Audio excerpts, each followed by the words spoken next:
Hey guys, it's Fred. I just kind of want to go over a couple things with you guys. One of the things I want to go over with you is what a high hook looks like and what happens when it does happen and what you need to do to prevent it from happening.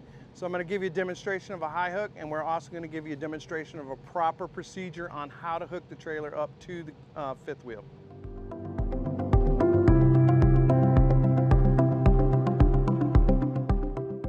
Pull out a little bit, and you should watch him coming back. And then if you can see the arm go in after he hooks up, he would actually, and then he does a tug test, you would actually think you're hooked up okay. So after you're hooked up to the truck, you can obviously see, if you look down here, like you can see the gap in between the fifth wheel.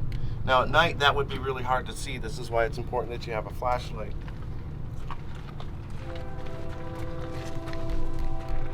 Even if you did a tug test, it would feel like you're hooked up to it. And you could even possibly drive it down the road and be perfectly fine, but the first bump that you hit, it's going to come out of that grip of the fifth wheel. And that's when it's going to hit the ground.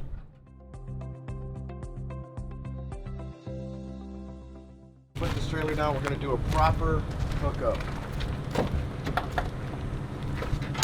As the tractor starts to back underneath the trailer, the fifth wheel is going to pick up the trailer, going to level out, and then it's going to engage into the kingpin.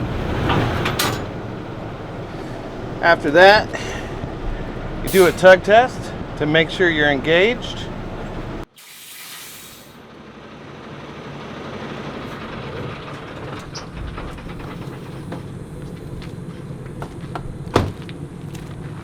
All right, so what Graham's demonstrating here is he's checking the fifth wheel to make sure there's no gaps.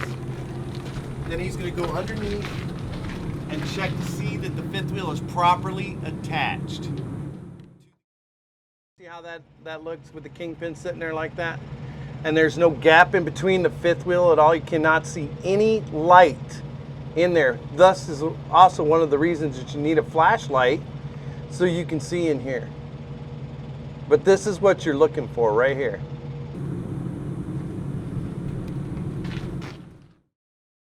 So what the driver needs to do is he needs to actually bring the legs down.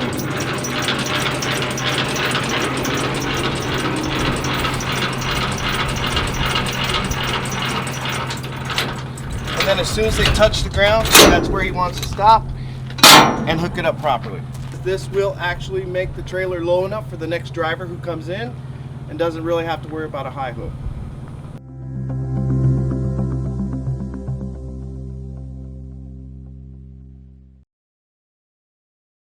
Hey, this is Gabriel over here at the shop, Duncan and Sunline. Just going to go over a few components on the fifth wheel just to show you how it operates, but at the same time what can fail on it.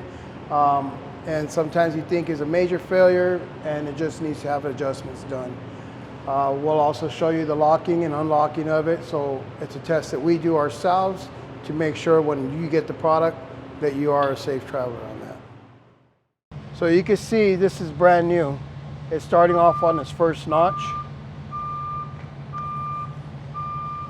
All these grooves actually here should be filled with grease, which this will be getting grease before it actually goes out. This is its first notch. As the wear and tear begins to take place, we'll be adjusting it again, and that's where we'll have an actual special tool in there. It locks in, we check for our wear play, and then we make our adjustment from there, one notch at a time. Never all the way to the last one notch at a time. Too tight can also be an issue. So here we're going to go ahead and demonstrate how this locks and releases using your release handle, which is connected to a lever, and to our locking pins, our locking mechanism, which also has a lock bar on it. These are our cushions here. You ever see these cracked, broken, please report it.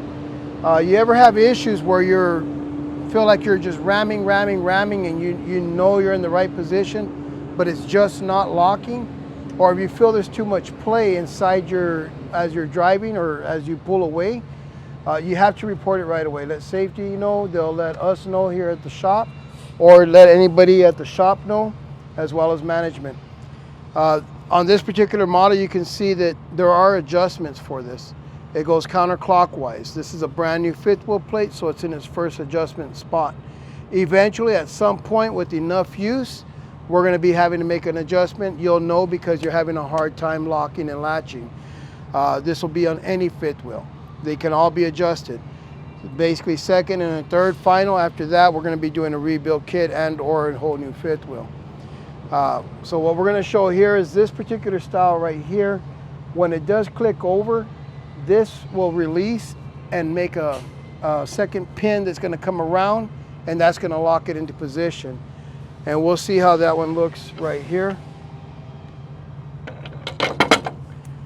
As we pull up, it's just like you going up, and it should, if you pay attention here to this release handle, you see it just locked in. You'll know it's locked in. And so your push-pull test is going to do what it does, and you're not going to be able to pull away from it. So on the adjustments, if we're making adjustments, I use this particular model. This has to be on, right? I could pull it out of my way.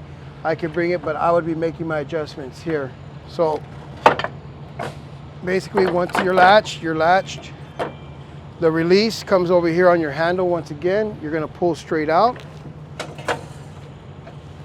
and your handle should keep itself out. Now, if you notice that once I open this up, that just released itself real easy. Coming in, locking, proper adjustments, this snaps into place.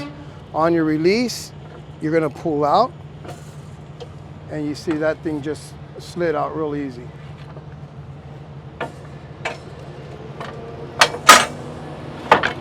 So that's just as simple as your trailer should be doing, other than it's under a load, so it feels a little bit. And there it is. All right, guys, so we just showed you a proper procedure on how to hook up a container. We also showed you what a high hook looks like, so you know what to look for when you get out of your truck after you do your tug test. Always make sure that that kingpin is properly engaged and there's no gaps in between the fifth wheel. If you have any questions, don't hesitate to call the safety department. Ask for me or Luke.